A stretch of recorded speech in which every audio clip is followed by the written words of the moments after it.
नमस्कार, आप देख रहे हैं आज तक। आपके साथ मैं हूं सईद अंसारी। इंडिया 360 में अभी तक की हर अहम खबर लेकर हम हैं हाजिर।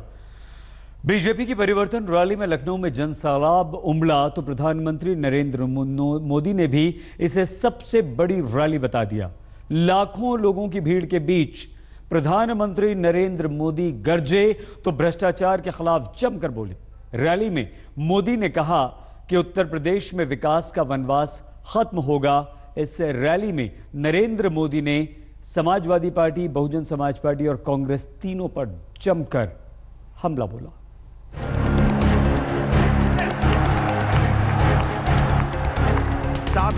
लखनऊ की महारैली का मंच तो पहले ही सज चुका था। जनसैलाब को देखकर राजनाथ और अमित शाह गदगद थे। फिर जब नरेंद्र मोदी ने मोर्चा संभाला तो बोलने के लिए मजबूर हो गए कि ऐसी भीड़ पहले नहीं देखी। इसी के साथ उन्होंने अपील की कि वो विकास के लिए वोट करें। अपने पराये से ऊपर उठ करके, जात पात से ऊपर उठ करके सिर्फ और सिर्फ उत्तर प्रदेश के विकास के लिए चुनाव में वोट कीजिए। आप देखिए उत्तर प्रदेश बदलता है कि नहीं बदलता। लखनऊ में भगवा पताका के नीचे भारी भीड़ जोश को दोगुना बढ़ा रही थी। पीएम ने यादव कुनबे में मचे घमासान पर जहां चुटकी ली, वहीं इशारों में मायावती और कांग्रेस पर निशाना साधा। सभी कार्यकर्ताओं को कह देना चाहता हूं, एक दल ऐसा है जो अपने बेटे को प्रस्थापित करने के लिए पिछले 15 साल से कोशिश कर रहा है। दूसरा दल ऐसा है वो इस चिंता में है कि पैसे कहां रखे, वो पैसे बचाने में लगे हैं, दूर दूर की बैंक खोज रहे हैं। और तीसरा दल है जो पूरी ताकत परिवार का क्या होगा उसमें लगे हुए हैं। हालांकि इन सियासी तंज के बीच पीएम नोटबंदी पर खामोश रहे। न ही ये बताया कि कितने दिनों में बैंकों से निकासी पर लगी राशि खत्म होगी। बालकृष्ण के साथ कुमार अभिषेक, लखनऊ, आज तक। समाजवादी कुनबे के दंगल के बीच मुलायम सिंह आयोग की चौखट तक पहुंच गए। कुनबे में वर्चस्व की इस लड़ाई में अब पार्टी के सिंबल को लेकर भी कानूनी जंग छिड़ चुकी है और चुनाव आयोग में मुलायम ने साइकिल पर अपनी दावेदारी पेश कर दी है।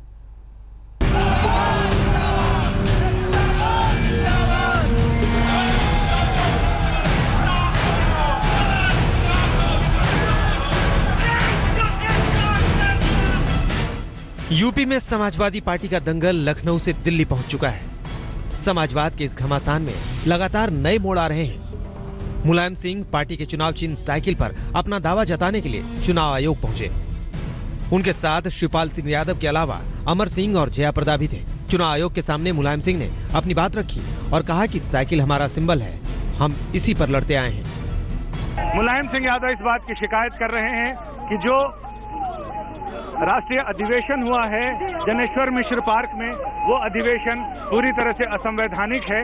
और दूसरी तरफ अखिलेश यादव और राम गोपाल यादव अपने पार्टी के संविधान की दुहाई देते हुए ये बता रहे हैं कि ये कहीं भी असंवैधानिक नहीं। हम आपको बता दें कि पार्टी का दूसरा धड़ा, जिसने अखिलेश यादव को पार्टी का राष्ट्रीय अध्यक्ष घोषित किया है, उसने भी चुनाव आयोग से समय मांगा है और चुनाव आयोग ने मंगलवार 11:30 बजे का समय दिया है। और जब पार्टी से 6 साल के लिए निकाले गए राम गोपाल यादव से इसके बारे में पूछा गया तो वो मुलायम पर भड़कते हुए नजर आए। मैंने चुनाव आयोग से कोई वक्त मांगा नहीं।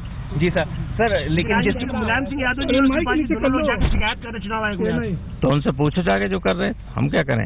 आपने जो फैसला किया असंवैधानिक है सर, असंवैधानिक। हाँ, तो वो सुप्रीम कोर्ट के जज हैं, तो उन्हीं से पूछो सर। लेकिन सर पार्टी का संविधान क्या कहता है सर? जो लोग संविधान जो कहता है वो हम जानते हैं। अब पार्टी में हालात ये है कि मुलायम का खेमा पार्टी पर पकड़ और सिंबल के लिए कानूनी राय ले रहा है, तो लखनऊ में अखिलेश का खेमा फ्रंट फुट पर खेल रहा है। पार्टी दफ्तर पर कब्जे के बाद अब लड़ाई पार्टी के सिंबल यानी साइकिल पर कब्जे की हो चली है।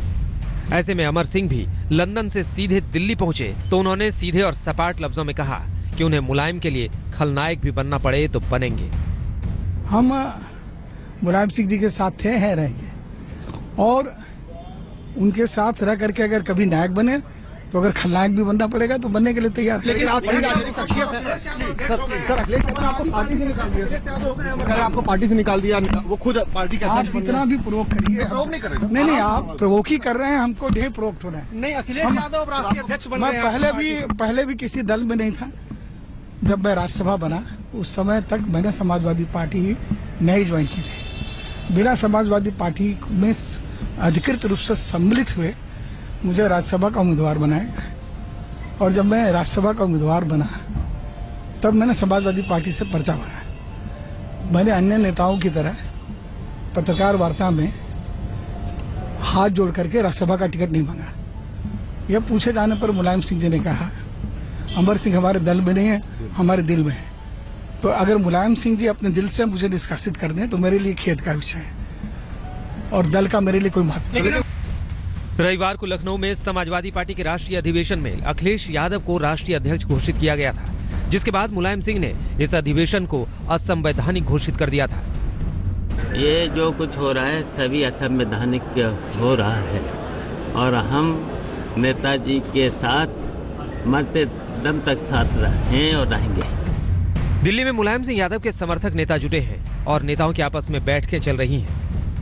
तो लखनऊ में उत्तर प्रदेश के मुख्यमंत्री अखिलेश यादव समाजवादी पार्टी के नेताओं और विधायकों के साथ घर पर बैठक कर सकते हैं।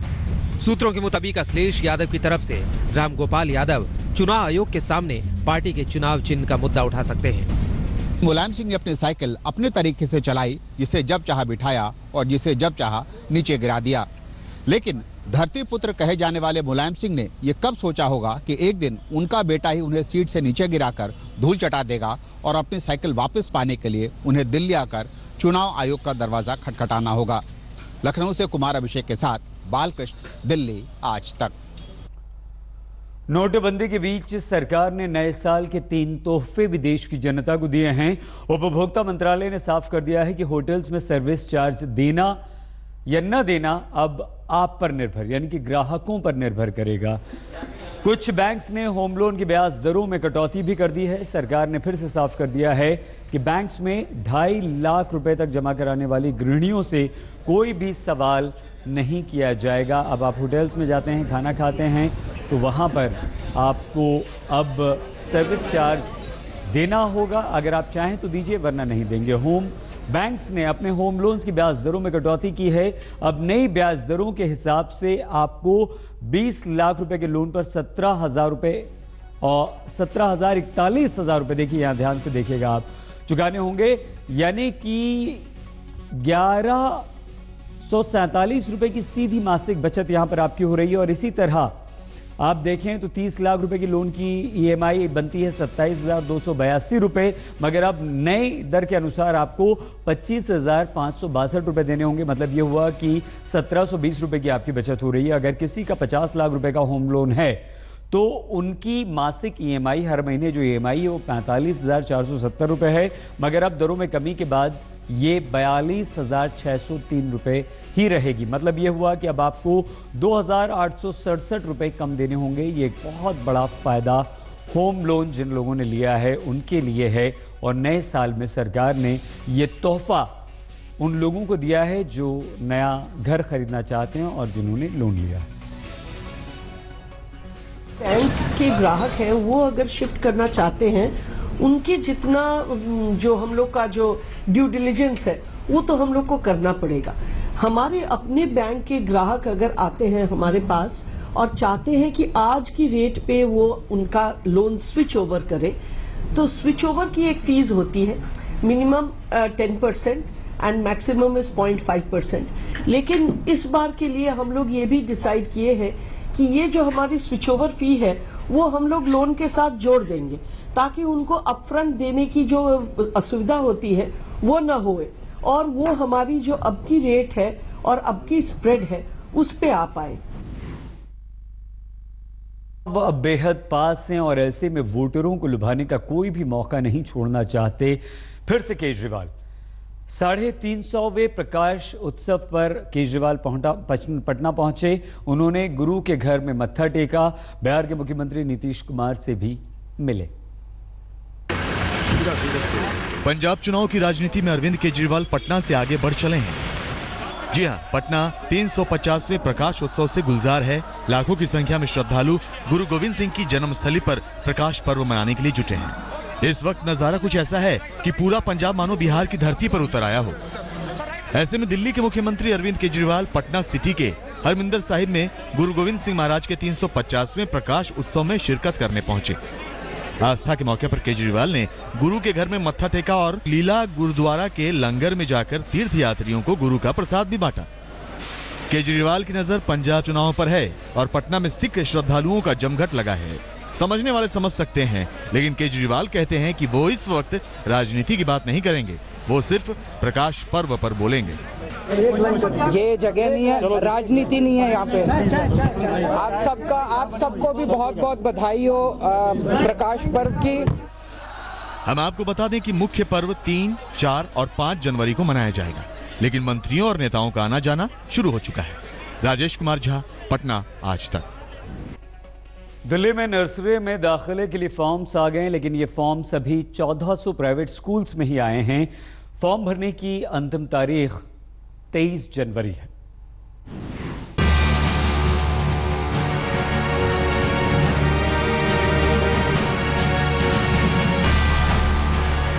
राजधानी दिल्ली में नर्सरी के दाखिले का मौसम वापस लौट आया। अभिभावक स्कूलों के चक्कर काटने लगे। करीब 1400 प्राइवेट स्कूलों में नर्सरी एडमिशन की प्रक्रिया शुरू हो गई है। जिन अभिभावक को दाखिला करना है वो इन तारीखों पर गौर करें। आवेदन फॉर्म 2 जनवरी, फॉर्म जमा करने की डेडलाइन 23 जनवरी। स्कूल कैंडिडेट को दिए पॉइंट्स का ऐलान करेंगे 6 फरवरी को। पहली सूची 15 फरवरी को, दूसरी सूची 28 फरवरी, तीसरी सूची 31 मार्च को। दाखिले में पारदर्शिता बरकरार रहे, इसके लिए दिल्ली सरकार ने पिछले साल से इकोनॉमिक वीकर सेक्शन यानी EWS कैटेगरी के लिए सेंट्रलाइज्ड ऑनलाइन आवेदन की प्रक्रिया शुरू की थी। लेकिन EWS कैटेगरी के अभिभावकों के लिए ऑनलाइन आवेदन की ये प्रक्रिया समझना दिक्कतों भरा है। हार्ड कॉपी लेने के लिए ही आए थे आज, लेकिन अब वो कह रहे हैं कि ऑनलाइन ही मिलेगा, ऑनलाइन ही आप निकालिए हार्ड कॉपी और आके आप सबमिट करवा सकते हैं। स्कूलों ने कोशिश की है, सरकार ने कोशिश की है कि ज्यादातर एडमिशन को ट्रांसपेरेंट बनाया जाए, पारदर्शी बनाया जाए। इसीलिए ऑफलाइन फॉर्म के बजाय फोकस जो है वो ऑनलाइन फॉर्म पर स्कूलों का भी है और सरकार का भी। हालांकि सिर्फ उन्हीं स्कूलों में दाखिले की खिड़की खुली है जो कि निजी जमीनों पर बने हैं। शिक्षा निदेशालय ने फिलहाल आर्थिक पिछड़े वर्ग और सरकारी जमीनों पर चलने वाले निजी स्कूलों के लिए गाइडलाइंस जारी नहीं की है। कौन से स्कूल DDA की लैंड पे, कौन से स्कूल DDA की लैंड पे नहीं है, ये नहीं पता। बिकॉज दे हैवंट मेंशन की नाम कौन कौन से स्कूल, हमें तो पता नहीं कि कोई ये वाला स्कूल मतलब DDA की लैंड पे है कि नहीं है। आपको बता दें कि शिक्षा निदेशालय ने सरकारी जमीन पर बने करीब 298 स्कूलों को रविवार को एक बार फिर सर्कुलर जारी कर दाखिले की प्रक्रिया शुरू नहीं करने का आदेश दिया है। यानी अभी कई अभिभावकों को इंतजार करना पड़ेगा। दिल्ली से रोशनी टोकने के साथ आज तक ब्यूरो। दिल्ली में 31 दिसंबर की रात बन गई खूनी रात। पंजाब के लुधियाना से एक 22 साल का नौजवान न्यू ईयर की पार्टी मनाने दिल्ली पहुंचा, लेकिन पब में गाने को लेकर ऐसी लड़ाई हुई कि उसकी जान चली गई।